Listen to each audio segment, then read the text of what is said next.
Assalamualaikum warahmatullahi wabarakatuh. Bismillahirrahmanirrahim. Alhamdulillahi rabbil alamin. Wabihi nasta'inu ala umurid dunya waddin. Wassalatu wassalamu ala syarafil anbiya'i wal mursalin. Sayyidina wa maulana Muhammadin wa ala alihi wa ashabihi wa tabi'in ajma'in, amma ba'du, fala hawla wa la quwwata illa billahil aliyyil azim. Saudara-saudaraku rahimakumullah, alhamdulillah kita bisa bertemu kembali. Terus kita dengungkan, kita ungkapkan dalam segala situasi, segala kondisi, karena apapun yang terjadi itu yang terbaik.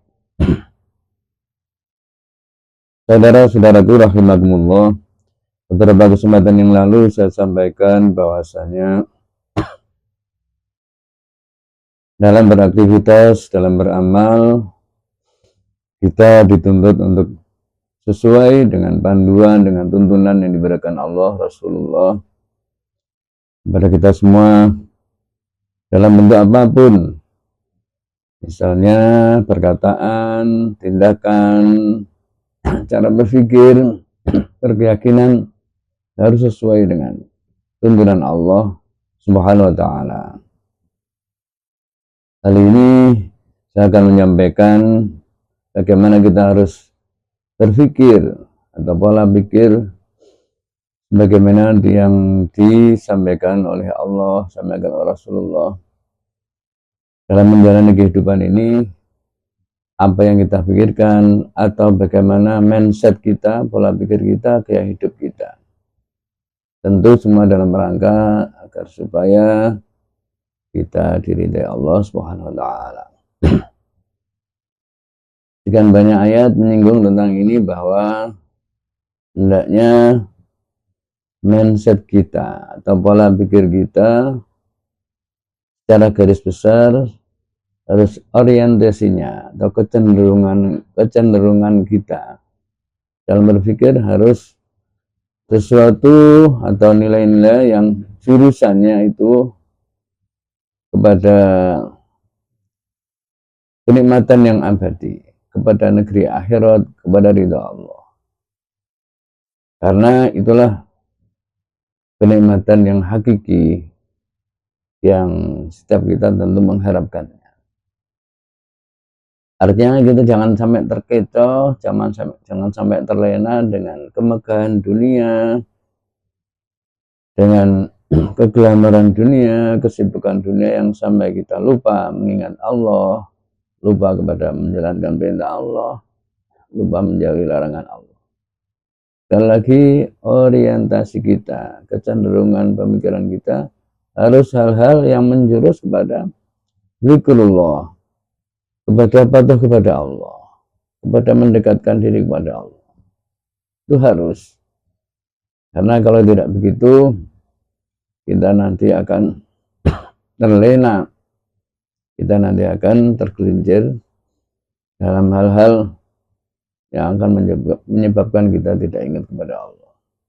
Saudara-saudaraku rahimakumullah, dalam membentuk pola pikir ini, maka tentu kita dibutuhkan yang namanya wamasan wacana keilmuan.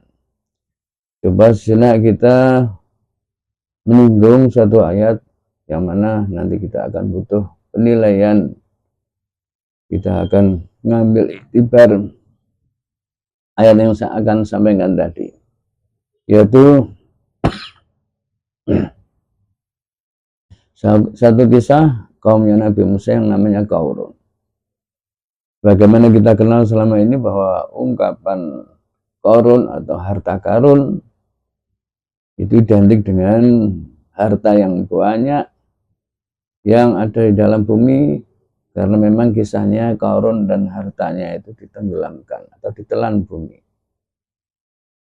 Jadi pada suatu saat, karena kesombongan Qarun, suatu hari berjalan-jalan atau memamerkan kepada kaumnya dengan kemegahannya. Fakharaja ala qaumihi fi zinati. Sudah barang tentu karena orang banyak melihatnya, maka saat itu pula orang-orang berkomentar, orang-orang mengungkapkan kata-katanya yang sifatnya menyifati, memberi penilaian terhadap kondisi Qarun atau keadaan Qarun pada saat itu. Yang pertama ditampilkan adalah qalal ladzina yuridunal hayatad dunya. Berkomentarlah orang-orang yang hanya menghendaki kehidupan dunia, kesenangan dunia. Ya laita lana mislama utiya Qarun innahu ladzu hazzin azim. Aduh, enaknya jadi orang kayak Qarun. Andaikan aku bisa kayak seperti Qarun, tentu ini satu kebahagiaan, satu keberhasilan. Karena Qarun innahu ladzu hazzin azim. Punya bagian yang besar. Itulah ungkapan orang yang ahli dunia, orang menghendaki kebahagiaan dunia. Coba sejenak kita cermati. Ya sudah barang tentu ya. Karena mindsetnya, karena pola pikirnya, karena kecenderungan yang ada dalam pemikiran, dalam hati itu urusan-urusan dunia. Maka sekali melihat orang-orang yang kaya, orang-orang yang bergelimang dengan harta, sudah barang tentu itu sesuatu yang sangat didambakan. Otomatis komentarnya ya begitu, betapa bahagianya, betapa senangnya andaikan aku bisa seperti dia, seperti orang yang kaya itu, seperti orang yang megah itu. Karena memang cocok yang tampil orang yang ahli dunia, sementara dia sendiri juga berharap. Namun sekali lagi ini pelajaran bagi kita. Kalau orang yang ahli dunia komentarnya seperti itu, kemudian disusul dengan komentarnya orang yang ahli ilmu, orang yang oleh Allah diberi pengetahuan. Qaulalladzina utul ilma wailakum. Aduh, jadi sama-sama melihat Qarun. Maka bagi orang yang dianugerahi keilmuan, diberi pengetahuan dari Allah, wailakum, celakalah kalian. Artinya apa? Kok yang diurusi urusan-urusan yang remeh, urusan yang receh, urusan yang hanya duniawiyah. Padahal sawabullahi khairun, pahala di sisi Allah itu adalah lebih baik. Iman amana wa amina sholih, bagi orang yang beriman dan beramal soleh. Ya, ini jelas satu penilaian yang kontradiksi, satu mindset pola pikir yang bertolak belakang. Tentu ini oleh Allah ditampilkan dalam rangka sejauh mana kita bisa memilih mana yang baik, mana yang jelek, mana yang lebih baik daripada sesuatu yang jelek. Maka setelah itu kisahnya tentu nggak berselang lama, ternyata Qarun akhirnya fakhosafna bihi wa bidaril ardh. Akhirnya Qarun tenggelam di telan bumi sekaligus harta-hartanya. Artinya ini mencerminkan bahwa ternyata kesombongan Qarun tidak berjalan lama, tidak berlangsung lama. Oleh Allah diazab, oleh Allah diberi sanksi. Tentu sebelum ayat ini menceritakan bahwa Qarun sebenarnya sudah sering diingatkan oleh kaumnya, janganlah sombong, janganlah karena kamu punya harta yang sekian banyak akhirnya kamu lupa diri, lupa daratan. Ya akhirnya nggak ingat dengan Allah. Sudah sering diingatkan. Namun karena Qarun yang tidak menggubris, nggak mau tahu omongan kaumnya, nasihat-nasihatnya orang-orang di sekitarnya, maka Allah memberi tindakan fakhsafna bihi wa bidaril ardh. Ditenggelamkan, ditelan bumi Qarun besar harta-hartanya. Nah, Ini jelas cermin bahwasanya kita mau nggak mau harus memilih ungkapan atau komentarnya orang yang diberi ilmu oleh Allah tadi, yang mengatakan wailakum sawabullahi khairan liman amana wa amila sholihan. Yaitu di saat melihat pemandangan yang konotasinya, yang kecenderungannya lebih kepada duniawiyah, kepada urusan-urusan hanya berkutat kepada masalah duniawi, bagi orang yang diberi ilmu itu tidak ada kecenderungan, bahkan membayangkan betapa celakanya nanti. Oleh karena itu sekali lagi ini cermin bahwasanya kita harus memilih kepada urusan-urusan yang terkait dengan keakhiratan.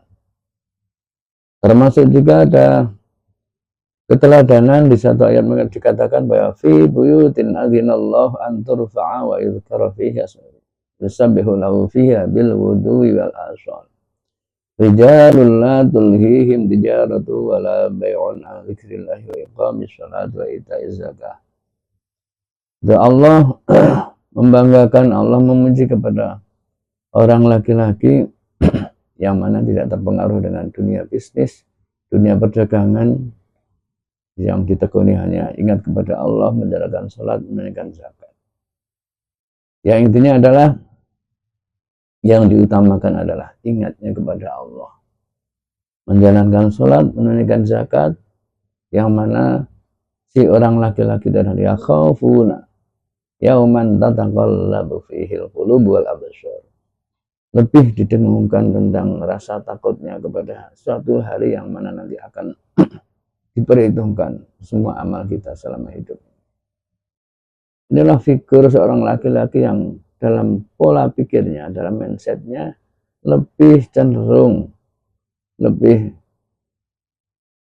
mengedepankan, lebih memprioritaskan hal-hal yang berbau akhirat, berbau kebahagiaan yang abadi, yaitu surganya nanti.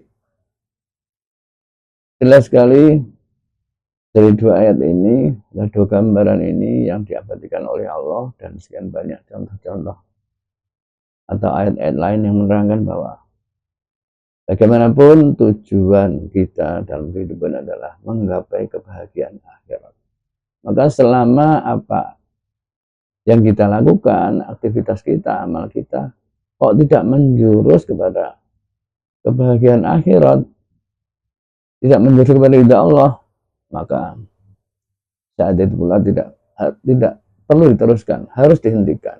Artinya harus kita belokkan bagaimana agar supaya kegiatan ini orientasinya atau kecenderungannya dibelokkan kepada sesuatu yang nanti hubungan dengan keakhiratan. Inilah mindset kita yang seharusnya. Jadi kita senantiasa berupaya bagaimana agar supaya segala aktivitas, segala kegiatan, segala amaliyah nanti orientasinya, kecenderungannya diarahkan kepada hal-hal yang berbau akhirat, hal-hal yang berbau keridhaan Allah, hal-hal yang berbau zikir kepada Allah. Kalau kita mau demikian, tentu kita saat itu kita sedang memilih sesuatu yang khairun wa abqa, hal yang lebih baik dan lebih kekal. Karena bagaimanapun, wa ma mata'ul hayatid illa qalil. Kebahagiaan dunia itu dibandingin dengan akhirat jelas sesuatu yang kecil. Adzallu minal dzalil, aqallu minal qalil. Maka dari itu marilah kita membiasakan diri, melatih diri, memahami masalah ini agar supaya apa yang kita lakukan benar-benar menjurus. Kita tidak salah pilih, kita tidak salah arah dalam meneruskan perjalanan dalam kehidupan ini, yang pada akhirnya kita benar-benar diridai Allah dalam kehidupan ini, baik di dunia sampai di akhirat nanti. Demikian, semoga bermanfaat kepada kita semua. Wal afu minkum. Assalamualaikum warahmatullahi wabarakatuh.